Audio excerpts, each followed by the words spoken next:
change disrupts ecosystems and increases the risk of diseases jumping to new hosts. Scientists have been warning for many years of the probability of pandemics increasing as a result of climate change.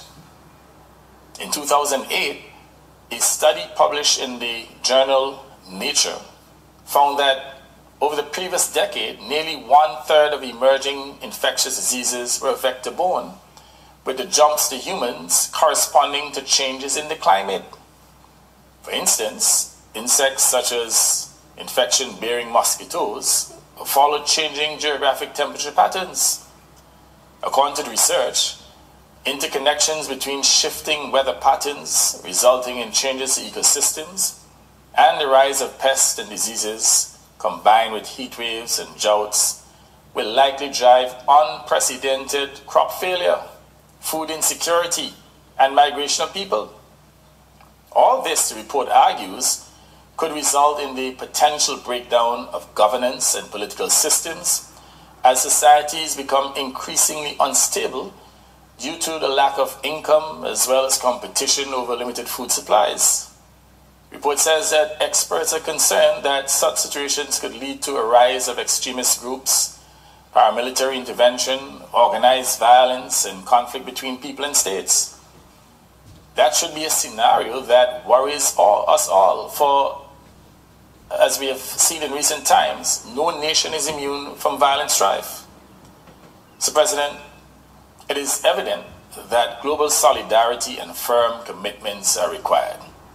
Commitments that will result in emission cuts to reduce global temperatures below 1.5 degrees Celsius of pre-industrial levels. Equally vital is access to quality financing and climate technologies in order to save our planet. And contracting debt to pay for recovery from the effects of climate change and to build resilience is not the answer to the problems of small island states that are already burdened by debt and are the worst affected. Funding packages for small island developing states should include a significant amount of official development assistance. In other words, grants, not loans. Most states have significant debt overhang. They are simply not in a position to assume more debt, especially after the economic devastation of the COVID-19 pandemic. And Mr. President, the ODA component in funding for SIDS should not be seen as a gift or charity. Let me here thank the government of Denmark that has announced its proposal to significantly increase its contribution to climate aid. The Danish government wrote to me a few days ago to say that it has earmarked 60% of its annual grant for adaptation and resilience initiatives, especially in the most vulnerable countries. Note that Denmark is given a grant, not a loan. So, President, the news that Denmark will contribute more than 1% of the global collective target for climate financing is welcome with deep appreciation. It is my hope that Denmark's action will help to galvanize others to contribute their fair share to the collective efforts required to address climate change at COP26.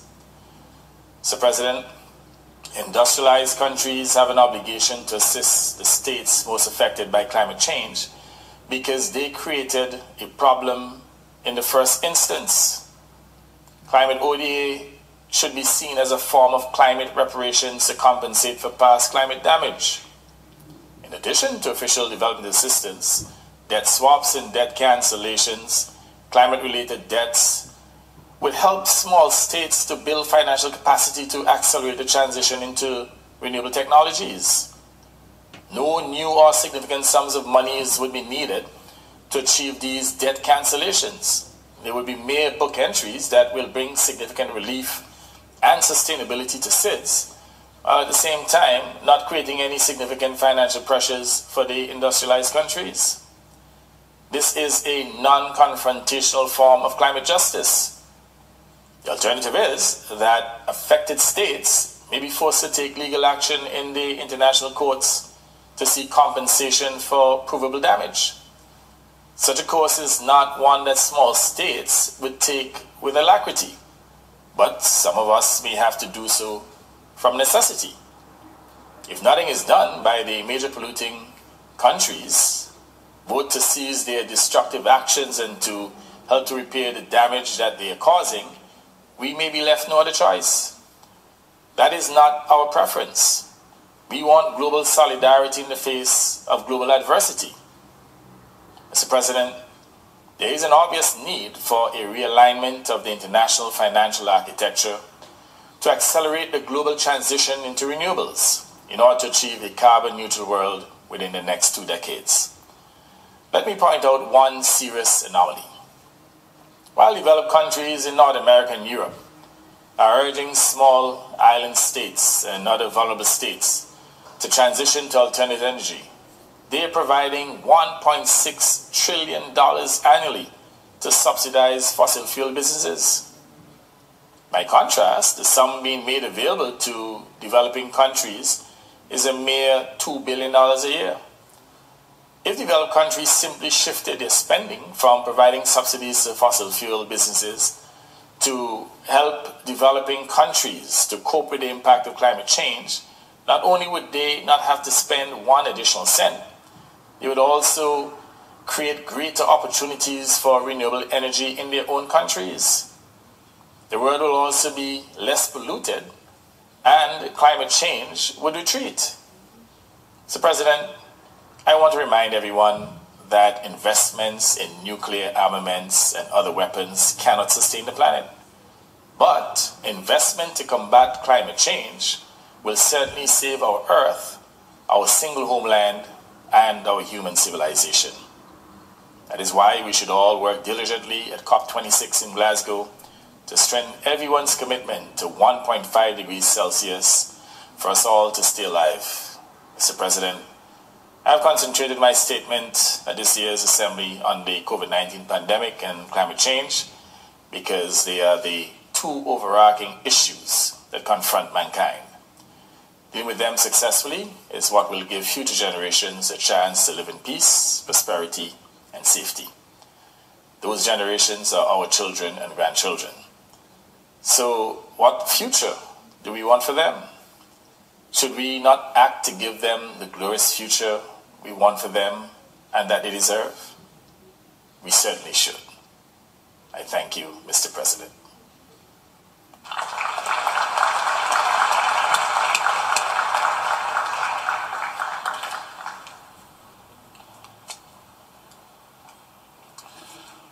Au nom de l'Assemblée générale, je tiens à remercier le Premier ministre. On behalf of the General Assembly, I wish to thank the Prime Minister and Minister for Finance and Governance of Antigua and Barbuda for his statement. Je donne maintenant I now give the floor to the representative of the Solomon Islands to introduce this statement to be delivered by the head of government.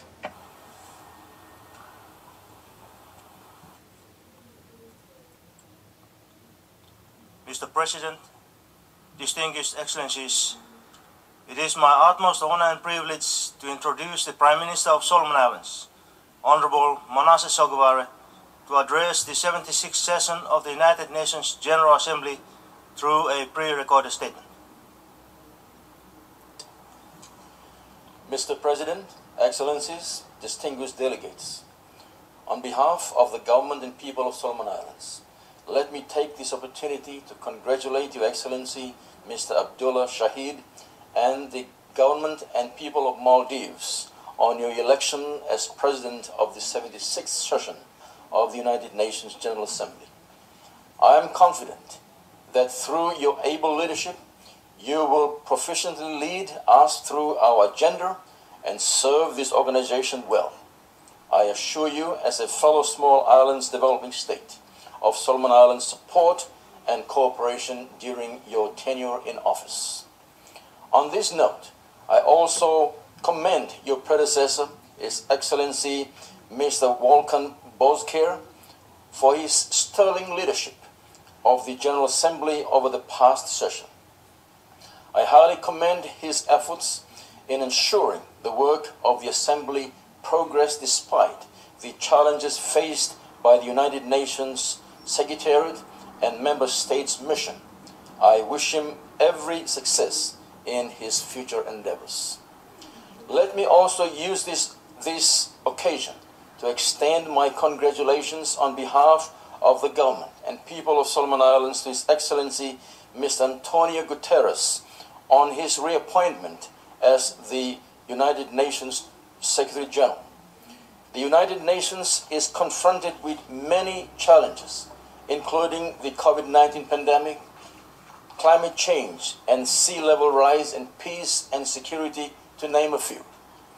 Tackling these global challenges effectively calls for a strong multilateral system of genuine and durable partnerships and cooperation between countries.